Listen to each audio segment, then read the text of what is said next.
Shepnaz Podcast begins now. Welcome to the Shepnaz Podcast. I'm Joe, and I'm your host today for Worship Wednesday. Yay! Yay! Yay! Let's all do it at the count of three. 1, 2, 3. Yay! Oh, that was nice. Little dissonance in there. It's terrifying. Yeah. All right. Best day of the week.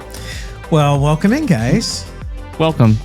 How are you doing? So good, Joe. Wonderful. So Nice. good. I just got done getting a new tire on my car because it was flat when I pulled in this morning. But shout out Mr. USA Used in New Tires. Shout him out. Let's see. For me, updates. Well, as we're recording this, of course, you're going to hear it later, but as we're recording it, the last 3 days have been one long day. Joe hasn't had a week yet. He's just had a day.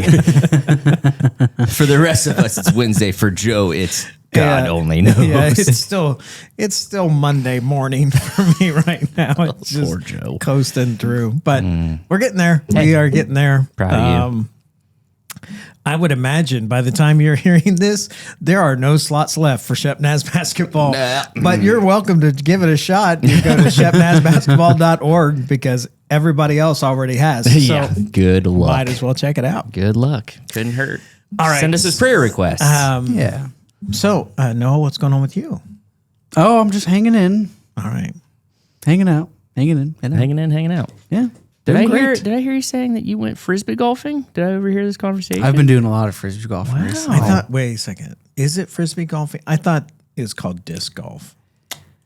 Excuse me. I'm not one that's like going to be super annoyed about it, but I've been around some people that I got corrected. Listen, if you call them frolfers, you will get fought. no, I'm not a big froth. I've been playing pretty well. I've been Yeah? playing a lot. Yeah, I've been playing a lot. Been playing a lot. That's awesome. And I've been playing I was with going to this. say, I was going to bring it up. I was hoping you would.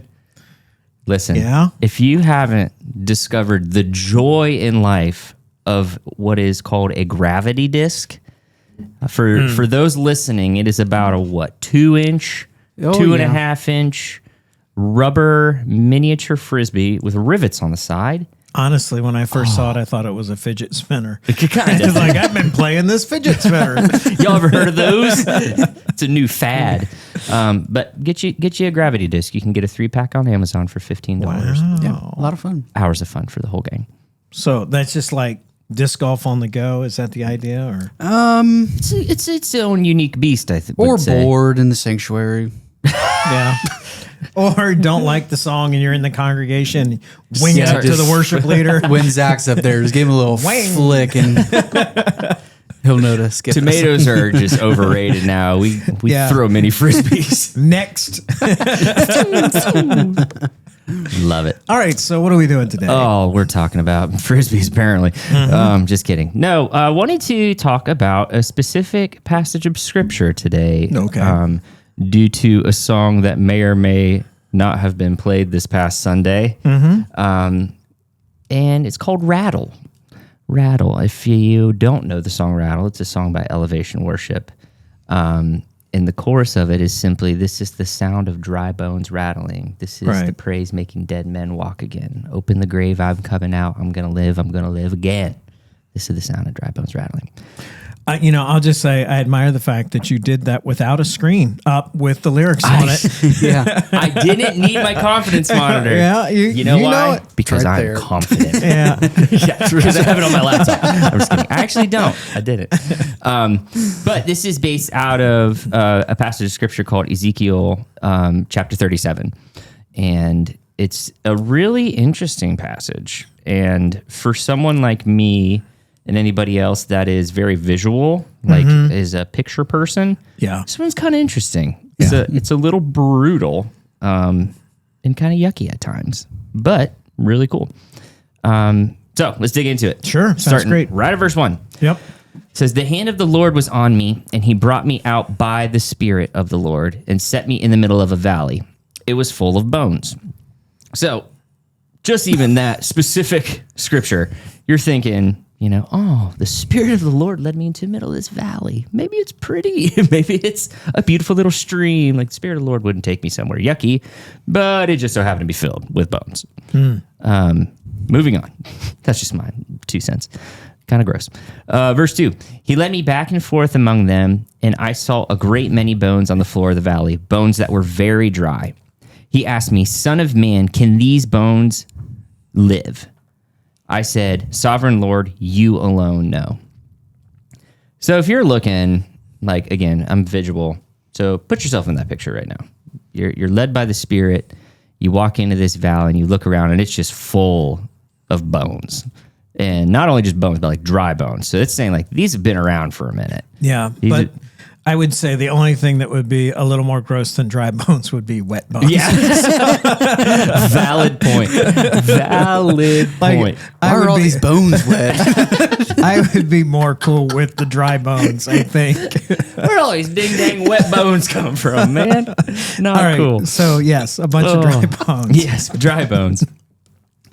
And so if you're looking at that and the Lord looks at you and he goes, do you think these can live?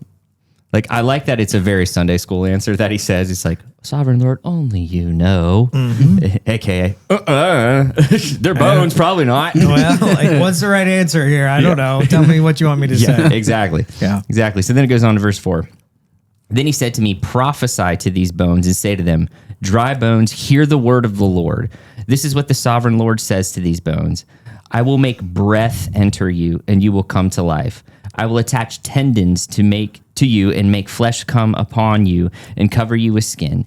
I will put breath in you, and you will come to life. Then you will know that I am Lord. It's kind of a bold statement. Mm-hmm. I mean, like, hey, Joe, tell these things what I'm going to do. And it's kind of an extreme thing that he's going to do. It's not like, I'm going to clean these bones up. I'm going to make this valley pretty again. It's like, no, I'm literally going to attach flesh onto these things, and you're about to watch it go down. I'm going to make tendons happen. Visually, it's kind of weird. Yeah, I don't know where y'all are at, but do you have anything to jump in? Because I could just keep on going on how. Yeah, keep reading. Okay. I'm with you so far. Yeah, well, good. Now, if I can remember where I left. Verse 7. So I prophesied as I was commanded. And as I was prophesying, there was a noise, rattling sound, and the bones came together, bone to bone. And I looked, and the tendons and flesh appeared on them, and skin covered them, but there was no breath in them. Which is really interesting, because you would think that alone is like, oh, snap. Like, can you just, again, I'm a picture guy, and I'm going to keep saying that. Imagine just like this rumbling. That's what I love about the lyrics of that song. This is the sound of dry bones rattling. Mm-hmm. Like, that's literally what was happening. Can you imagine just like a sea of these bones and just hear that crackling? I don't know if you've ever, my dad was a hunter, and he would carry around deer antlers, like real deer antlers. And one of the ways to call in another deer is to make it sound like there was like a fight going on, like two bucks hitting antlers together. And just, I'm picturing that. I don't know how to do it, but like that crackling sound in mass, like overwhelming sound of them coming together and then watching all this flesh appear on them. But I love that it says, because if you think back earlier to what he said to prophesy, it says, but there was still no breath in them. They were there. They were bodies with flesh and bone, but there was no life in them yet. You know, this is reminiscent, actually. I mean, obviously not in the same way, but we saw this in Genesis in chapter 1, where he formed man and then he breathed life into him. And so it's kind of reminiscent of that same process, although in Genesis he starts with dirt and now he starts with bones. Yeah. Well, and that's something cool too, if you think about it. And one of the reasons why it's for me, I always feel like I sound like a broken record during my prayers, but I'm like, God, thank you for the breath in our lungs. Like, he literally is the one that gives it, and that's scriptural. I mean, like, you look, like you were just saying, he did it to Adam, now he's doing it to all these bones. But let's move on, because we haven't quite got there yet. So this is verse 9. Then he said to me, prophesy to the breath, prophesy, son of man, and say to it, this is what the sovereign Lord says, come breath from from the four winds and breathe into these slain that they may live. So I prophesied as he commanded me, and breath entered them. They came to life and stood up on their feet, a vast army. Heavy stuff, if you're asking me. Like, I cannot wrap my head around witnessing that, like being a part of that and watching not just bones come to life, but it's an army. Like, these are like warriors. These are like strong fighters, right? But it was his breath and the prophecy of that breath coming into them that brought them back to life. Yeah. I feel like I touched on some of kind of sometimes the foolish faith that God requires is, I kind of talked about on my sermon a couple weeks ago, just like when Moses was coming across, the Red Sea, and he sticks up this staff. And if I was watching him, I'd be like, all right, buddy, playtime's over. Right. Like, we got to go. And the same thing here, I think, is he was commanded to do something and he did it. And how many times do we feel like God's telling us to do something? God's commanding us to do something bold, something that does not make sense, something that is foolish. Right. Who's going to go up to a dead body today and be like, I'm going to prophesy over you that you will live again. Right. And then all of a sudden this whole graveyard comes to life. Like that's the same analogy. And so I think it also shows the faith and the, just the willingness to look stupid. Yeah. Like, imagine watching that too from like up on the top of the valley. Like, got this guy down there where there was clearly a battle, and he's like, "Get up, dry bones. Get up, you bones." So I think that's what I'm starting to get from that is just that obedience, right? And that he's prophesying over something he wants to see. It's something he felt called to see. I'm just picturing that playing out in my head. Like, you're standing up at the top of the valley and you see this guy. Hey, what are you doing? I'm prophesying over these bones. You're what? Prophesying over these bones. To do what? Come to life. Oh, okay. See you later. Have a good day, I guess.